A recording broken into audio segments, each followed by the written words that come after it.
Amanda Gorman is the person I chose to do my biography on, and I found a couple pictures of her. You can decide if you're going to use a template or you're just going to go ahead and go for it. I went for it on mine, and I think it turned out fine, but I want to also show you the option if you are going to use a template. The trick is that when you do it yourself, a lot of times, just like on mine, it ends up being kind of small, and we really want these to fill up most of our paper here. And you want it to be the head and the shoulders. So I've got, some people have a rounder face shape and some people have a more oval face shape. I feel like she has a more oval. Some people have a more square face shape. You can draw this yourself, or you can get one of the tracers and trace it lightly. Now that I'm doing this, I want to have plenty of room for her hair because she's got really big hair. So I think I'm going to move mine down. And luckily I didn't draw too dark, so I can erase that just fine. Make sure that when you write your name, you have it small so that if you need to flip over and use the back, you can. So I'm just going to look at this oval and see if it kind of matches. And obviously she's turned forward in this one, sideways in this. The forward one, her face is blocked, but I think it's close, so I can make any changes on here. She's got kind of a narrow face shape down here at the bottom, so I can make that a little more narrow. I'm going to put her hairline in about here. And yours may be different if you have bangs or something like that. And then I'm gonna go ahead and draw her bun and her cool headband. Okay, this is kind of funny, but there's a guy in the background here. He's gonna be my second person. I'm sure he's somebody important because this is from the presidential inauguration. And this is Amanda Gorman, who was our poet, and she gave a beautiful poem. So his face is a little rounder and his hair is mostly inside the circle and he's got a part. So I'm going to draw his hair coming down. Once again, her eyes are facing forward and she's kind of squinting. You can tell it's very bright. But everybody has pretty much an almond shape to their eye. And their iris is round. And people have different amounts of eyelid sometime, but you can draw a little eyelid up there if you want. And draw her eyebrows.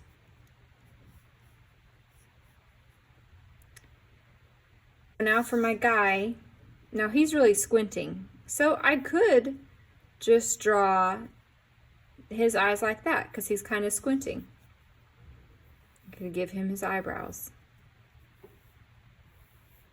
Let's look at their noses. This is kind of a nice way and somewhat easy way and adaptable way to draw a nose. I'm going to do the little tip of the nose right here and the side of the nose here and here. And then you can draw a little U to connect those. And there you have a nice basic nose, and you can just leave it at that. If you want to, you could always draw some of the bridge of the nose. So let's look at his nose. His nose is bigger. So I'm going to make the bigger area in the little. And then these ones on his are kind of a little smaller than hers. And then on his, I noticed because of the sun, this shadow here. So I'm going to do that. Okay. Now for her mouth, she is got a nice kind of smile and her mouth is open. So I'm going to draw it like that. Now, if you have a picture of an open mouth and that makes you nervous, just do a closed mouth. It's okay. You can use your imagination and you can kind of think of this as less than a realistic portrait, and you can kind of think of it as almost doing like a cartoon drawing. Now his is easy because he's kind of smiling too, but his mouth is closed and he's got a line right here. I can draw that smile line on here and here. And I could kind of draw the lines of his chin if I wanted to. Okay, and now let's look at her. She also has a smile line right here at her cheeks. And one here I could draw. Ears. You notice that her ears are kind of lining up with the eyes and the mouth. Eyes and the mouth. I'm gonna draw her ears, and she's fun because she's got some cool earrings on. Let's see about this guy's ears. His are also kind of within that oval a little bit. Now let's look at the body. So I'm going to look at how her shoulders go, since I'm lucky enough to have one face forward, and her coat is kind of up here on her neck. And even though she's using her hands, and that's a huge part of her performance from the inauguration, I am not going to draw her hands because that's hard. So I'm going to leave that off.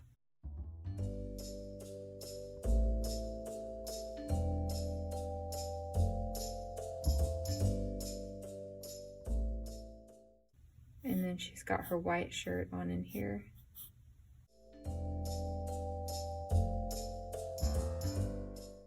We're gonna do a little experimenting with our watercolors and see how many different skin tones we can get. And we're gonna write those down, a little code for ourselves. I'm gonna start by getting my paintbrush wet, getting my paint wet, and seeing what color I have. This brown is a really nice and pretty color for a skin tone. So I'm gonna do a BR plus W for water. Now I'm gonna try, in my palette, I'm gonna add some brown, rinse my brush, get a little yellow, mix that in, see what that looks like. I think I need to add some more yellow, so I'm gonna get a little more yellow.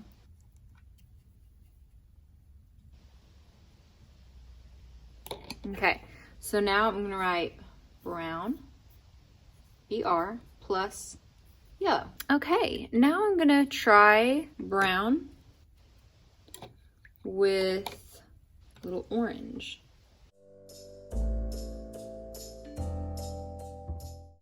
So if you know who you're going to do, then you can try to match their skin tone. If you're not quite sure yet, then you can practice doing several different ones. So I'm going to take this brown plus orange that I had, and I'm going to add some red to it. Now red is really powerful, and I added probably way too much. So I'm going to get a little more brown and mix that in there. Brown plus orange plus red.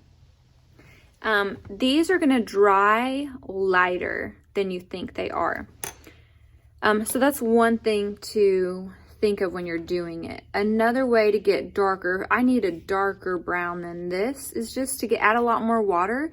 And when I'm getting my paint, do a lot more swirls. So if I'm doing an experiment here, and maybe I know this was brown plus yellow, I can try adding more brown plus yellow. Ooh, that's pretty. So I can do, to show that I add more, if you want to do like a little too, brown squared plus yellow. And you're going to go through and see how many different skin tones you can make. I'll try adding a little orange to this one too. And you want to write your formulas down so that next week when we go to paint your person, you're going to know exactly what to do. You can do your formula however you like it. And if you want to remind yourself, you can write what that means. But like I could do brown and a big plus to show a bunch, or underline it. Whatever you can come up with that you will remember. And I want you to try several different, if you need a lighter skin tone, then you're going to need to just add more water. So I can take this same brown, yellow, and orange, and I can add a lot of water to it and see how light and peach that is. So you can get the same or totally different skin color just by adding a bunch of water. So I'm going to write brown plus yellow plus orange plus water, and I can underline it that you need a bunch of water for that one.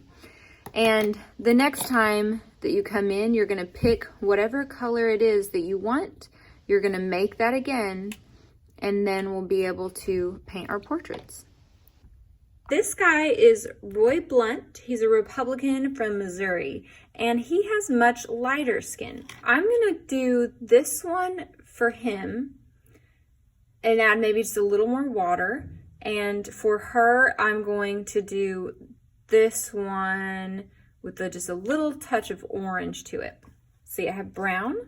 I'm gonna get my brush wet, put it in the brown, and then I'm gonna put the brown in my palette and rinse Mr. Brush. La-di-da-di-da.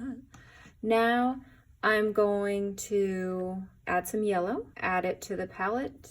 La-di-da-di-da. A little orange, and mix that up. Now, the next part to this is to add some water, and probably quite a bit of water. And another trick is you can test it, and that's so dark. So what I'm gonna do is I'm gonna take a tad of this, put it in the next well of my palette, and add a bunch more water to that smaller amount. And that's gonna be a faster way. And now let's try it.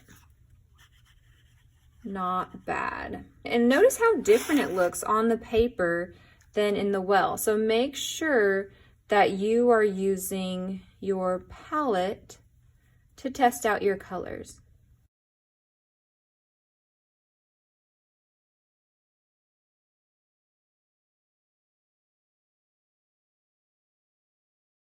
For cleanup, these palettes will just go in the sink when everyone's done. Just a couple tips on coloring. If you will take your crayon, we're just going to use crayons today in case anyone doesn't finish an art class and needs to finish these in the classroom. But you can also do a lot of cool things with crayons. So let's take ours on the outside of whatever shape we're doing and just do a little outline. And then when you color it in, there's two options. One is just to go back and forth in the same direction. Another option is to kind of go in the direction of the object that you're coloring. So since this is curved, I could kind of curve that side, go straight across here, and I could curve this side. Another third thing you can do is you can leave some of it dark and some of it light. So if I look at hers, right here where the sun is hitting, she's got a highlight and the other parts are dark.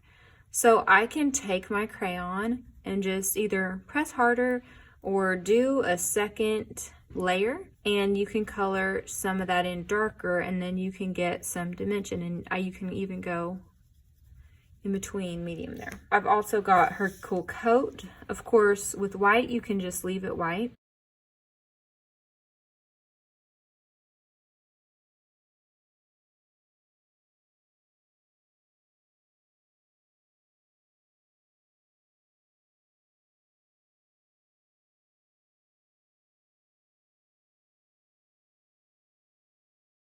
A portrait normally doesn't have anything crazy going on in the background, but if you want to add details that will tell about your person, that would be nice.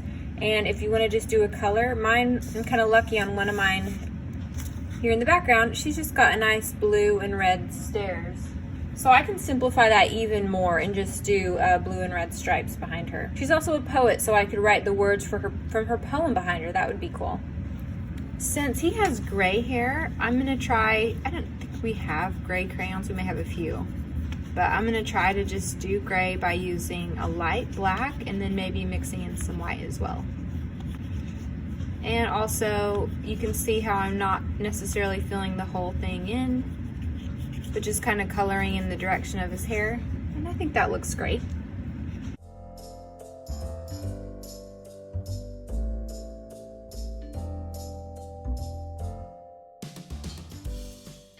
Okay, here are my portraits, how they turned out. I have a background colored, I have the skin painted. Make sure that you have your name on it somewhere. If you are done and you have time, you can create a frame for yours. We'll glue these onto the brown frame with a glue stick and use oil pastel to add decoration. to your frame. If you can do something that relates to the person in your portrait, that would be neat. Or just keep it classic, do some lines, do a pattern, something like that.